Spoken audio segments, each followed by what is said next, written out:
ครับมือนี่อากาศบ่สมบูรณ์เด้อครับเด้อมืดหมอกไปเบิดน้ำพุน้ำเขาก็ได้ถ่ายเบิงแต่เว้นก็บ่เห็นแล้วมืดคักบ่เห็นแต่เว้น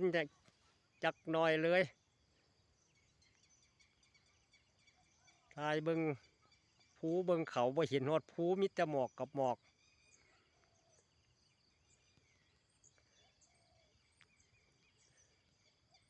พุ่น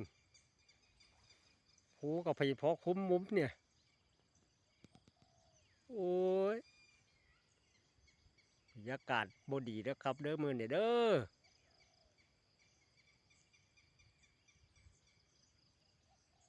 บ่เป็นตะเบิงดอกบ่แก้งบ่ขาวดอกมันมืดมืดโพด